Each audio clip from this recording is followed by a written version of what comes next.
Hello everyone, Lily the Deck Harlot here. Welcome to my channel. For those returning viewers, welcome back. I'm happy for you to be here. And today I thought I would do my review of the Herbcrafter Tarot by Joanna, Powell, Colbert, and Latisha Guthrie. And this is the deck that I'm talking about. And when I heard that Joanna Powell Colbert was working on a deck that dealt with herbs, I got really excited because herb crafting is one of my hobbies. I've been in and out of it for several decades. I don't consider myself an expert. Just general knowledge and interest in what I can get around in the area I live in and what I can grow in my garden, because we are classified as zone 4, maybe 5 depending on the area, so we can be quite limited in what we can grow here because of the seasons. But anyway, to get on with my story, when I heard that this deck was coming out, I diligently looked it up on Amazon, and the minute it was available for pre-order, I clicked that button. So then eventually, it was published sometime last year. I think it came out in January 2019. And no, actually it came out later. So anyway, so the thing is once it was published, I got my copy and I eagerly opened it up and looked at it. And I really like the art. That's one of the things, that's one of the main points of this deck, is the art is beautiful and well done. And I think Joanna Powell did a really great job of depicting the herbs. And when you look at them, they're recognizable. And you could probably take a card and go out in the wild or even in your garden and be able to recognize the plants. So anyway, the thing is that when I started working with it last summer, I did not connect. Despite how much I love the art and I love herbs and plants, I wasn't able to do any readings. And so I basically, decided to, I worked with it for a while. I did some readings, couldn't get anything out of it. So I put it away and decided, well, maybe later on. And recently, Kim at Abundant Life Tarot decided to start a series of videos on the Herbcrafters. And I basically, I looked at her questions, which are really good. And I basically decided to go off on my own and study of the deck myself. And for each card, what I did is I had 5 steps that I would go through. Step number 1 would be, what do I know about the particular card, whether it's the Empress or the 3 of Swords or the 9 of Pentacles. Then the second step was, what did I know of the herb that was on the card?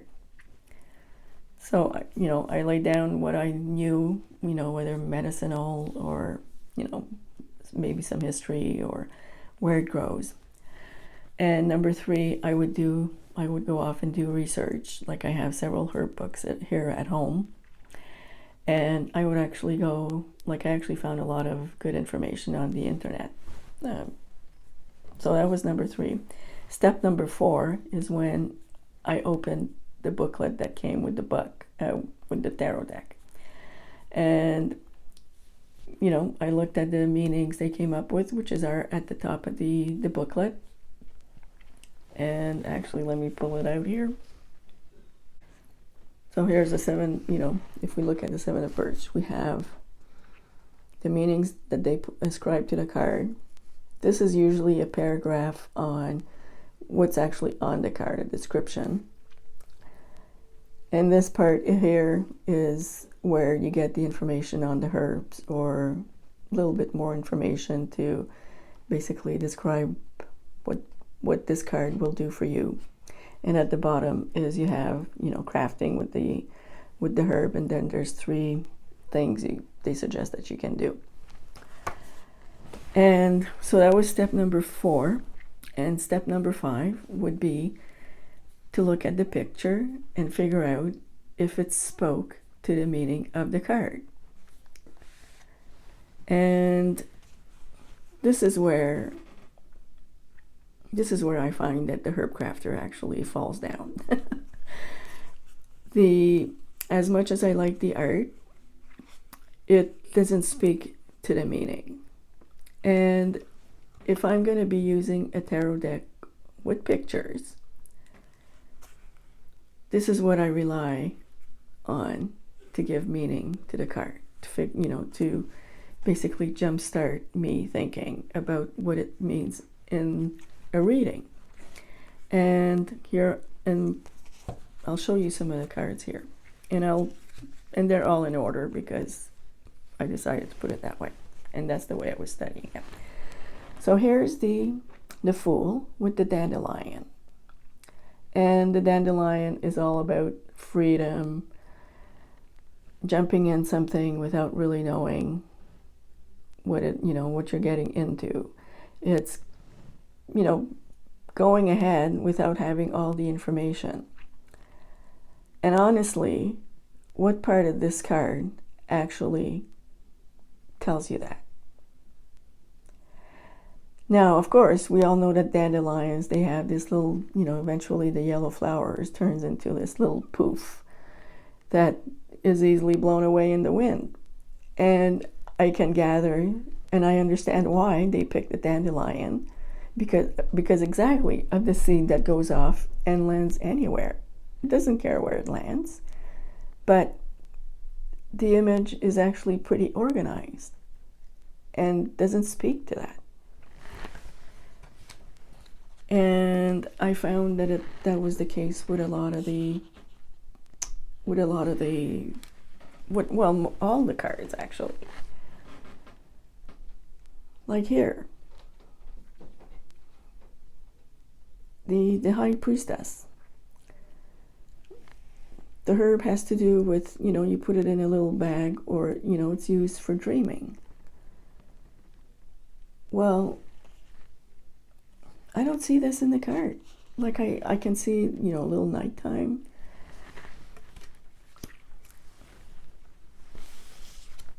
Here's the Emperor, actually, because Emperor has to do with structure and society. You can actually see this in the card. But you have to know that the Emperor's structure. Here's the Empress with the rose. In my research, I couldn't understand why they picked the rose for the Empress. Well, it turns out that the rose is considered the queen of flowers. Is that in the description book? No. So, hawthorn. Hawthorn is often it's medicinal for the heart. And eventually, and in past days, hawthorn would be used a lot actually they would be used in wedding ceremonies. So, but that's not obvious from the art. So, to make a long story short, is, I was looking at other videos of, people doing walkthroughs or reviews, or basically saying how they use the deck. I came across more videos of people not being able to read with the deck, in the sense that they relied on reading the title of the card rather than the image. And a lot of the same people would say, well, this is not a deck I'll be reading with. They'll be using the deck as a tool to learn about herb crafting and herbs and plants. Either they would pull a card a day and look at how they would use the deck, or not how they always use the deck, but they would pick a card a day and decide on that day to look up the plant and do some research or learn about it, or basically if someone was going to do a spell and they'd want to they'd get advice from the deck that way by pulling a card and see if there's something in there that could help with their spell. So basically that's my opinion of the deck.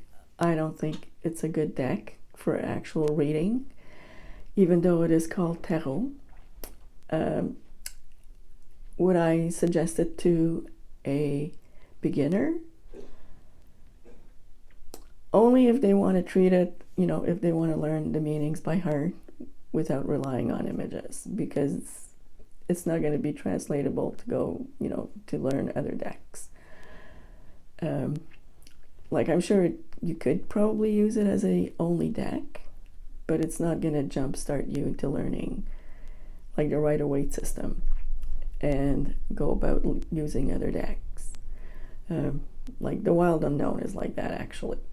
Is like a lot of people learn with that deck, but they learn the meanings by heart instead of looking at the image. And I think this applies to this deck. And there's another thing that I wouldn't say it bothers me, but it it had my antennas go up, because I'm subscribed to the emails from Joanna Powell Colbert, and she doesn't send out a lot of emails, but every once in a while she'll send out an email about usually workshops she's going to be holding, or maybe a ceremony once in a while, things like that.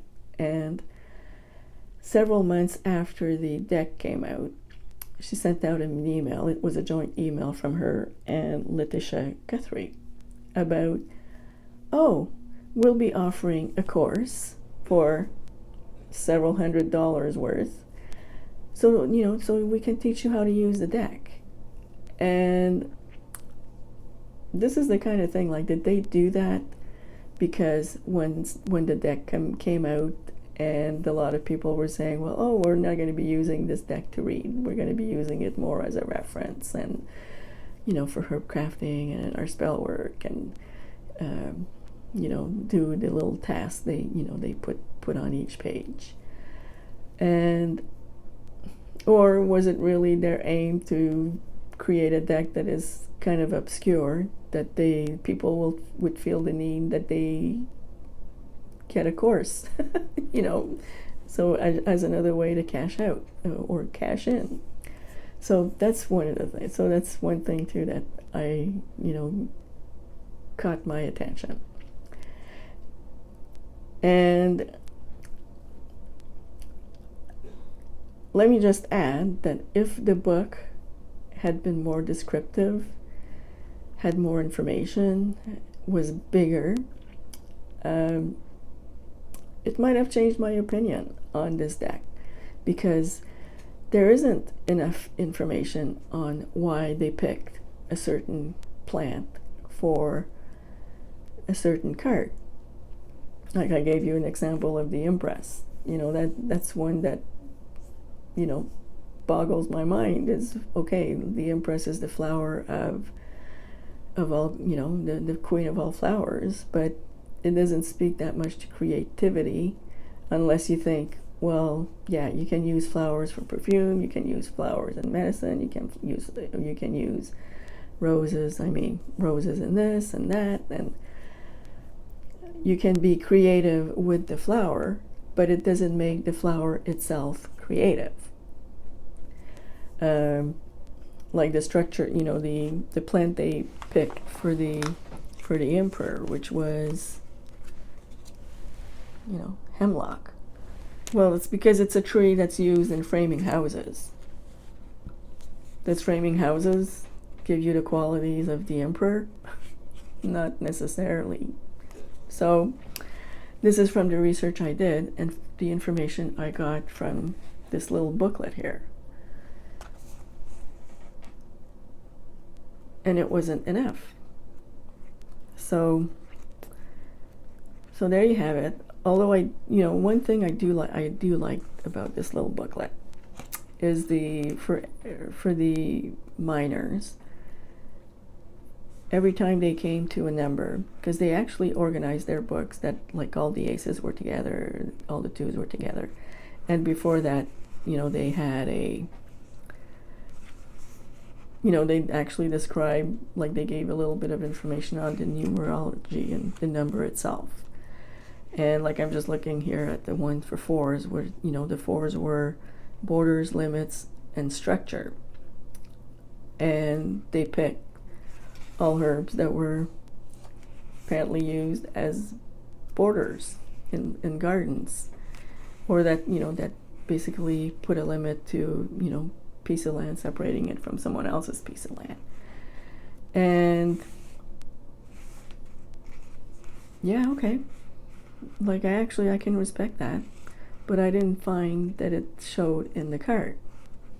So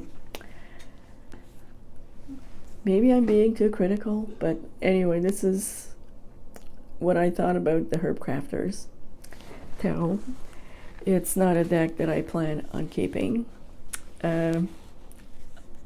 To be honest, I have enough books on herbs and gardening, and that I really don't need a card deck for this. Like I can just go to my books, or I can go on the internet, and if I want, if I was, not that I do that kind of thing, but if I wanted to look up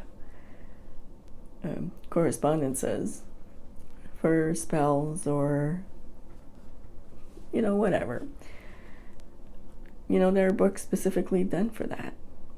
So there you have it. There's my opinion, aka review. And I'd really like to know what people think about this, because now I'm getting really fussy on decks. If you want to call it a tarot deck, I actually expect a real tarot deck. I actually expect to take the cards and do readings with them. And I find this didn't fit the bill. So I'm probably repeating myself again, but hey, leave me a comment if you don't agree. I think it could be a really good discussion. So I'm going to leave this here, and I'm going to wish you a good day, and until next time.